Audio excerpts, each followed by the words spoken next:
Hello and welcome to this segment of 71 Magazine. I'm your host, Jaime Rafferty. We're so glad to have OMU serving as our underwriter today. And with us is our friend from OMU, Sonia Dixon. Good morning, Sonia. Hello, thanks for having me. You know, this morning was cool and would be a great time to run a race. You know, I think so too. You know, a nice little 5K, run or walk a 5K. Perhaps a power run. Perhaps. I know every year OMU has done for the last several years their power run. And same is planned for this year. So can you tell us a little bit about some of the... Well, you know, this is our 10th year. Wow. That's hard to believe, isn't it?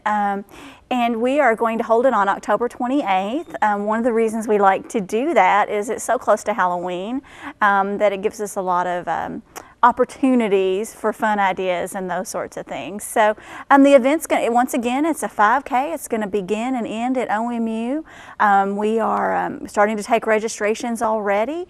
I want to remind everybody that if you do register before October 11th, you pay $20 as opposed to the $25 after that, and you get one of our really cool long sleeve t-shirts. They're a huge hit. We really try to have a really fantastic shirt every year, and I'm really excited about this one. But we also do door prizes. Everyone's eligible for that. And then obviously race awards for the different age categories and that sort of thing. You know, the great thing about this is, as I've mentioned, it's a flat, fast course. And it's great for walkers too. You know, we always talk about, we call everybody, you know, we tend to, out of habit, call it the power run. We have a lot of walkers that join us because it's it's early in the morning. You know, it's in the fall. It's typically very beautiful that time of year, nice and cool. So we encourage a lot of walkers to sign up as well. So that's a great family thing to get out and do. And you know, one of the things that we have expressed previously is the opportunity for the community to meet those people. You have several employees that get involved, and it's a family affair. It is, and we have a lot of employees that participate, and then, you know, obviously the event is put on by employees. So we have a team that helps organize it, we have a team that volunteers that day. So it's a great opportunity to see the people who keep your lights on and get your water there and provide your telecommunications needs. So, you know, and it's an opportunity for all of us to get together and do something for the community, and a nice way to celebrate public power. Yes, and that goes right into my next question, and we'll kind of, when we wrap up today, we'll find out more about getting information on that power run. We will. But with Public Power Week, or Public Power Month, it's a month. Oh my goodness, it's an entire month. And that is, OMU is locally owned. It's owned by the consumers. It is, and you know, that's really different, and it's probably something we all take for granted. I know that I probably did before I came to OMU all those years ago.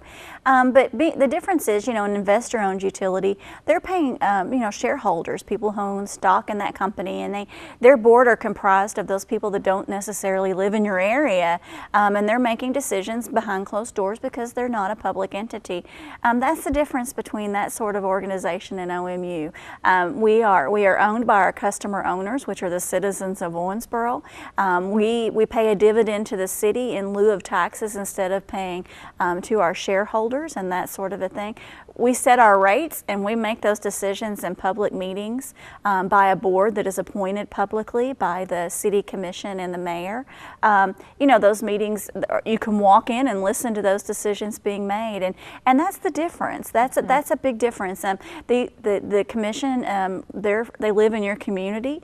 They are representing you, not shareholders or their own shares. They're representing you. And with Public Power Month, you all usually highlight some things that consumers can do. You highlight about being a public owned utility. What are some things that we can look forward to coming up in Public Power Month? Well, you know, we always have a giveaway. We always like to do something. I know that we're recognizing public power, but if you really think about it, we're really recognizing our customer owners. We're thanking them. We're here to serve the community. And so we always have some giveaways that we do each week during the month while supplies last. I'm not going to let the cat out of the bag on that, but I do want to encourage those that, come to the Customer Service Center. There might be a goodie for you, but we'll announce those details later. on Tamarack Road. On Tamarack Road. I should be clear about that. That's our customer service center. People think of it as it's the tall building right next to the bypass. It's where you typically come to pay your bill or to make arrangements. Or as my children called it when they were younger, the mirrored building. It is a mirrored building, isn't it? It is. It is. Well, with so many things going on in the upcoming months, you all do a great job of utilizing social media, and now you've got text options. You've got so many things available to your customers. Tell us what we can do to find out more about Public Power, but also to the Power Run.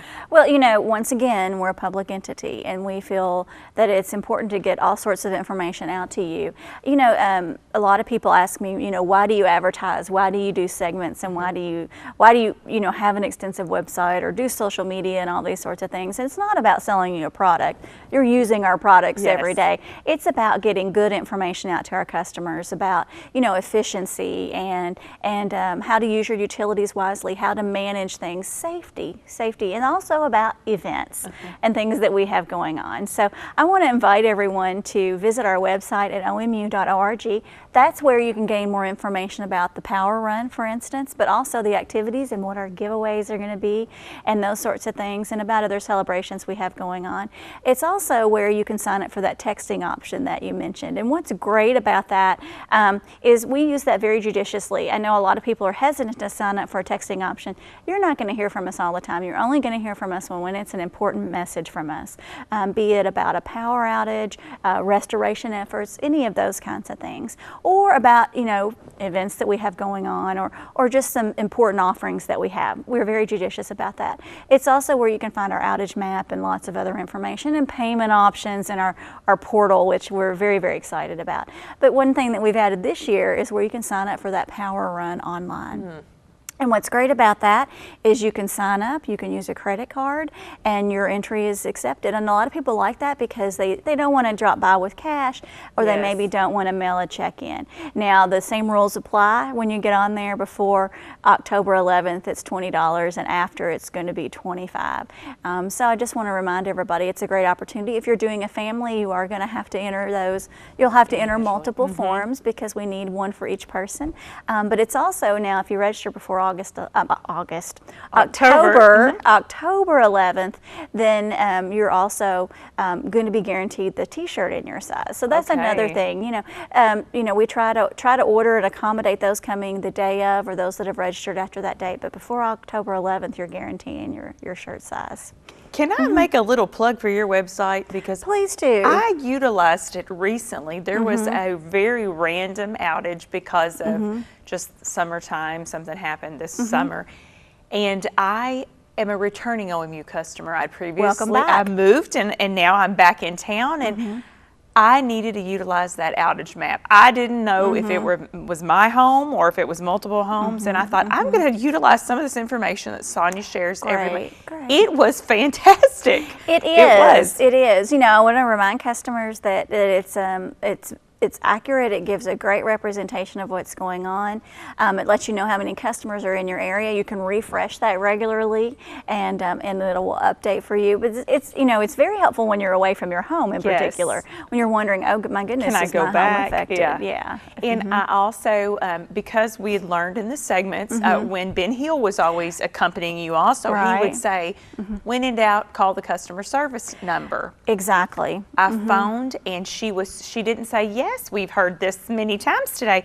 She said, yes, Ms. Rafferty, and then proceeded to tell me the area that was affected and so forth. And because, you know, sometimes you think, am I the only one affected? Well, you know, you always want to call, particularly if you're reporting an outage, because you don't want to assume that your neighbors are calling.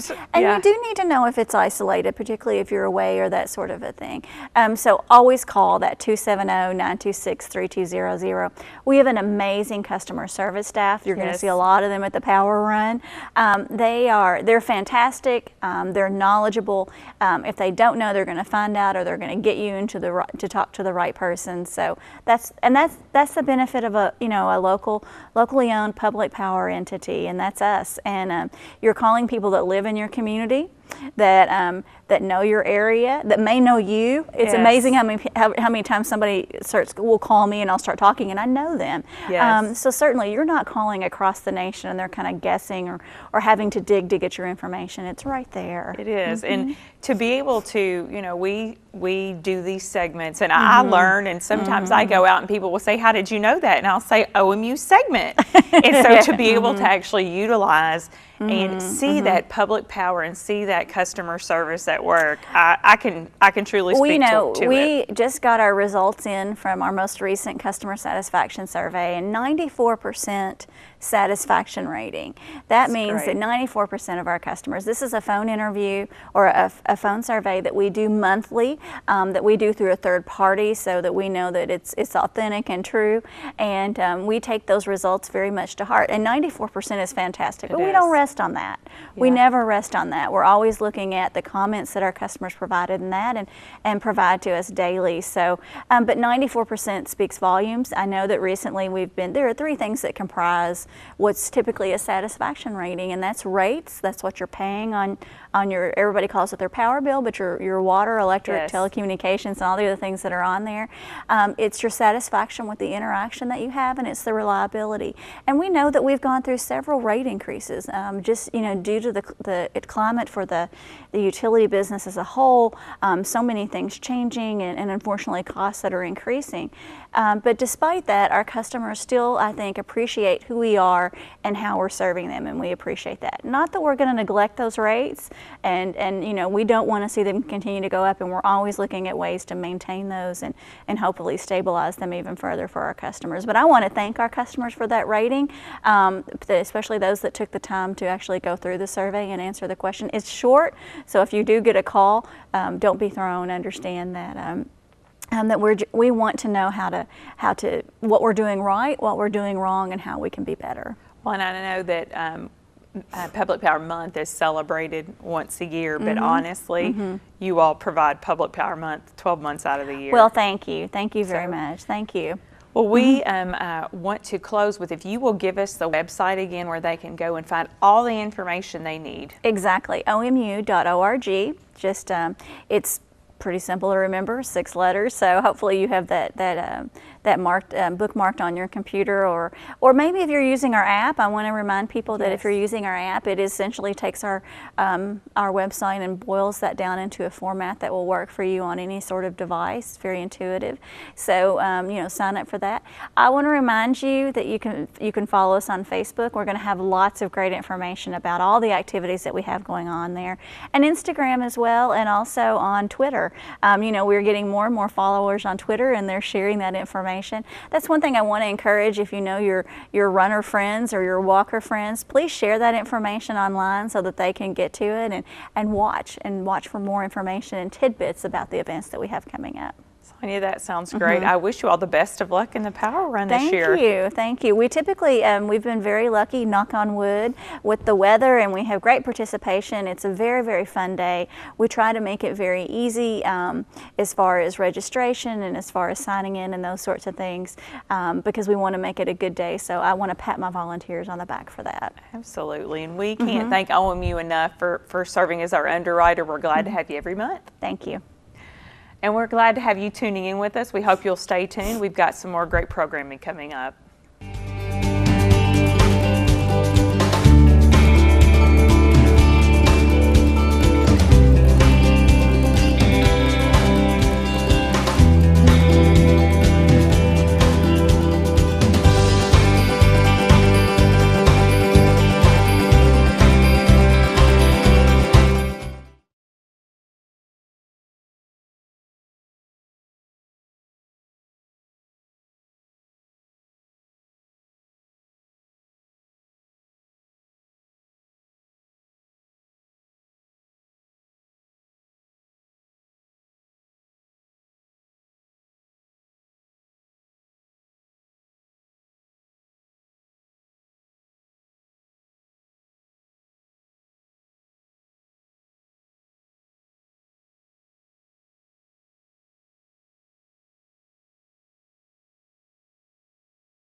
Hello and welcome back to our next segment here. We're happy to have with us from the Western Kentucky Regional Blood Center, Vicki Ellis.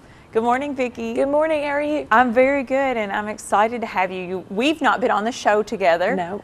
So I have to admit, when I got your talking points, I did not realize all that the blood center does in the area that it covers. So could you tell our viewers what is the reach for your all's blood center? Our reach is big, to put it mildly. We start in Davis County, we go to Ohio County, Hancock County, McLean County, Breckinridge County, Ohio County, and the Owensboro Center services those counties. Okay. Then we have a sub-center in Hopkinsville, Kentucky, and that center services Crittenton, Caldwell, Christian, Lyon, Trigg counties. So in that geographic area, there's 6 hospitals that our center supplies. Now, one of the things that I read is when sometimes people will say, oh, there's a blood drive and they really want to help out, or the mobile unit is out, and not everyone is a qualified person to donate blood. Is that correct? That is correct. Most people in good general health can. You know, the guidelines are pretty simple. If you're 16 with permission from your guardian, or if you're 17 in the state of Kentucky, you can donate. You've got to weigh 110 pounds. Some medications will prevent you from donating blood, just a few, and that's one of the most common misconceptions is, oh, I take a blood pressure medicine, so I can't donate. That's not typically true. If you present to donate and your blood pressure is in an acceptable range, then of course you could donate. Now, if you've had a history of heart attack, or you've had, you know, stents or some serious medical issues with your heart, we ask you not to donate. And then some people with a history of cancer, there's a waiting period. And if you're on an antibiotic, you're sick. And that's really in an effort to protect the donor as much as protecting the blood supply. So really, most people can. But for those who don't meet those guidelines, we have plenty of things you can help us do. Well, and what is your all's general and overall mission as a blood center? I know obviously to collect blood and help keep people alive and healthy, but what is it that you all strive to do daily? Well, I think in order for people to understand our mission, you have to understand how our blood center came to be. Okay. In 1978 in Western Kentucky, there really wasn't a great supply of blood. Some of the hospitals had hospital-based blood banks where they would draw there, and it just was not very effective. So actually our blood center was born from the need for a good source of blood in Western Kentucky. So our mission is to provide the safest, most cost-effective blood components and products to the hospitals we serve. Any amount at any time. So we strive to be prepared, and we strive to make sure that any patient in a hospital in Western Kentucky is going to get the blood they need. One of the references you just made was the safest. So we had kind of mentioned before we got started, you all do testing on blood. Right. What are some of the things that you all look for?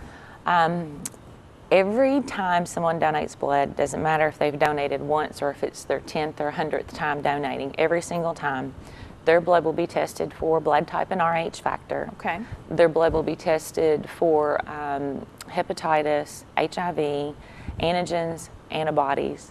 We do nucleic acid testing, which it picks up on the virus before a person is symptomatic or actually has HIV or hepatitis.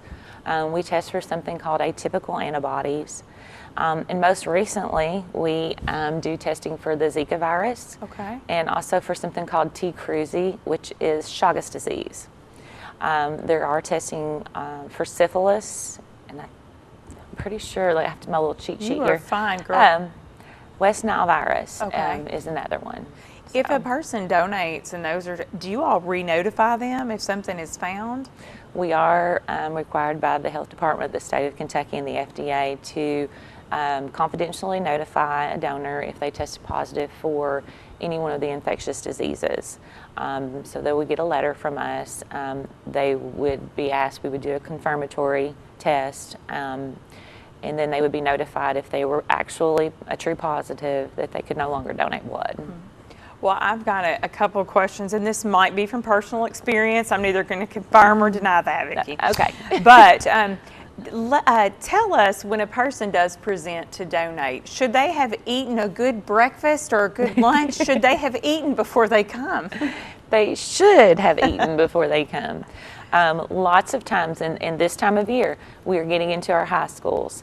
And we love the school season because our high school is the first opportunity for most people to donate, and that will determine whether they're going to be a lifelong donor or not. So we want them to have a great experience. But we'll get Susie or Bobby, and they'll come in. It's their first time donating blood, and have you eaten? Mm-hmm. What did you eat? Pop-Tart? That's not enough. Yes. We want bacon, eggs, biscuits, gravy, a substantial meal for your first time donating blood. And then beyond that, and again, I was younger, I was in high school, I actually made a terrible mistake of getting in a tanning bed after donating blood, and I dropped like a fly. So there are precautions even after one gives blood, and I'm just using the tanning bed as an example, but do you tell people to, don't overheat? So will they be given a list of things to do? On the top of your donation record, there's a little tear-off sheet, and of course everybody reads that fine print, Of course. But it does give some instructions, and then our phlebotomy staff is fantastic. As you exit and after donating, they will tell you to eat and drink well. Fluids are very important. Yes. They'll tell you to avoid any strenuous activity or heat-related activities for 24 to 48 hours, because when you've given a unit of blood, that's taking your blood volume down, so that's a change to the body. So, and everyone will respond differently to it. I've donated blood, I'm on, I think, 5 gallon, and that is like 40 times. 39 out of 40 times, I've had no trouble. But that one time that I might have been a little dehydrated and didn't get enough fluids, I didn't feel very well. So when we say plenty of fluids, we mean it. And one of the things, and I know I love it because about town, I see everyone wearing these shirts, and everyone is different, unique, and cool. So you all have a shirt that you're giving now. We do, and I'm either the most loved or the most hated person at the Blood Center, depending on our shirt. But this is our shirt for the upcoming month of September. Love it. And of course, it's the state of Kentucky, and it has, surrounding the state, has all of the counties that we serve. And then inside, it has a few of our more popular shirts, like we've done Blood Donor, we've done Slam a Pint. It's even got the eclipse on here because that was a big thing for us last week. We've got Pride's Forever, Pain's Temporary, just some different slogans that we've used over the years. And that's a big part of what I do at the center is try to find t-shirts that people will actually like and wear. Well, and bringing recognition to our state is so big now. Everyone has the home and those types of things. So I think it's adorable. Right. And another thing, if a person suffers with, like, say, anemia, do they, sometimes they don't know until they come into the blood center. Is there a wait time for certain things like anemia? Of course, every donor, when they come in to donate, they're going to get that little iron test. We're going to check their stores and make sure that they have enough to donate blood. If they're under by just a little bit, there's some things that we can recommend. We recommend, an increase in green leafy vegetables because that helps your body retain, and any vitamin C is good. Not to have caffeinated beverages with your meals.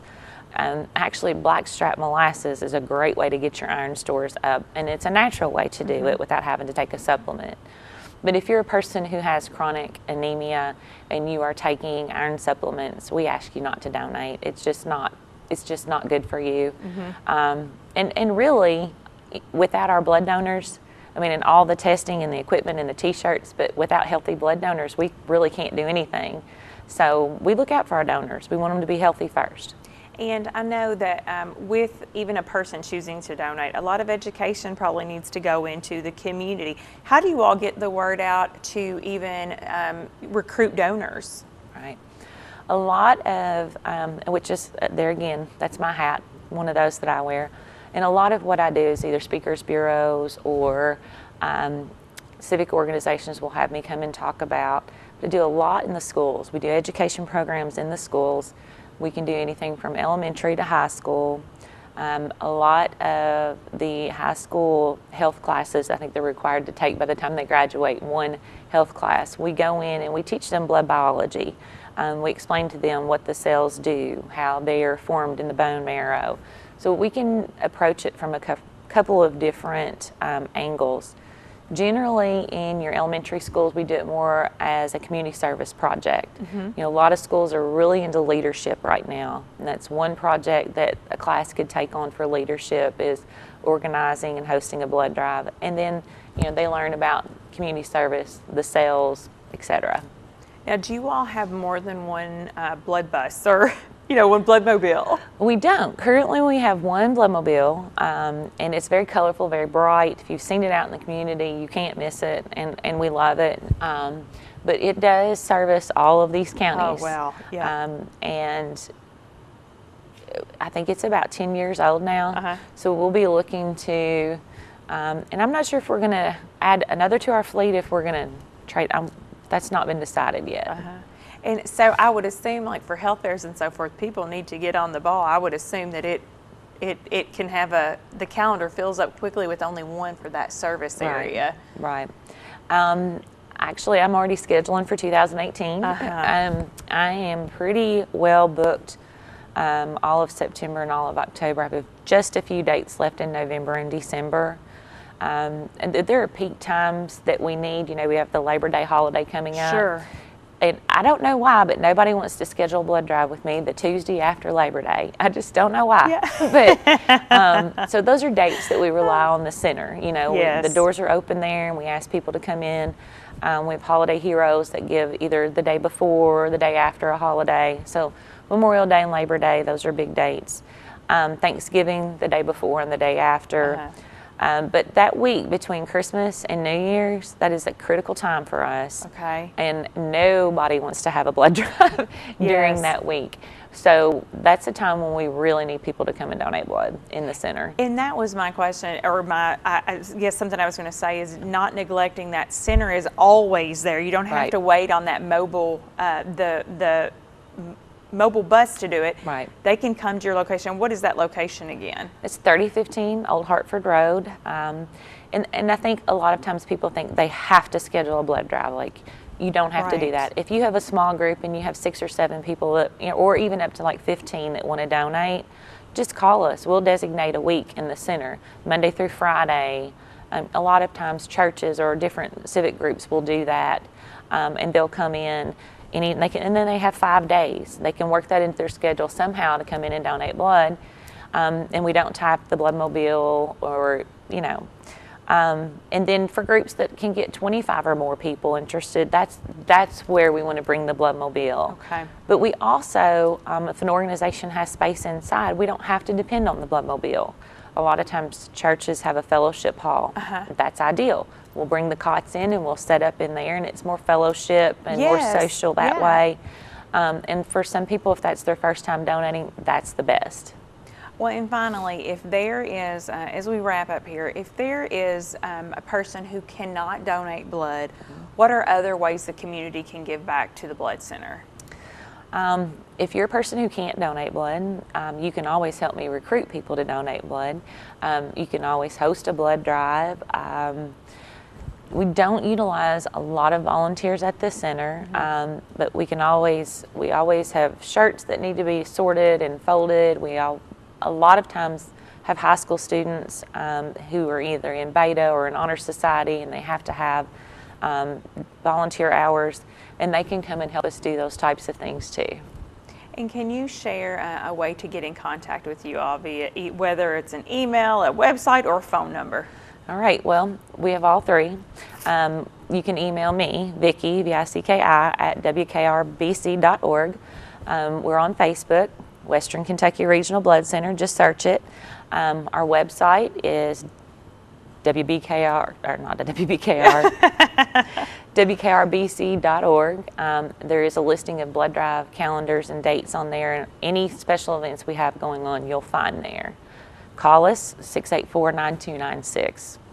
Well, there's no reason no one should be involved now in seeing the importance and learning those peak holidays. Right. We all need to get involved somehow. So I have a lot of donors who tell me it's the simplest thing that they can do to impact a lot of people, because you never know, if that one component of blood is used, that person could have children, grandchildren, right. great-grandchildren, aunts, uncles, brothers, sisters. So, it starts a chain reaction that can't be measured. So it's great. Well, we are so grateful to have you with us today, and we hope that this segment helps get more people into the blood center scheduling those blood draws. So thank you, Vicki. Thank you. And again, we'd like to thank you for watching this segment of 71 Magazine. We hope you're going to stay tuned because there's more great programming coming up.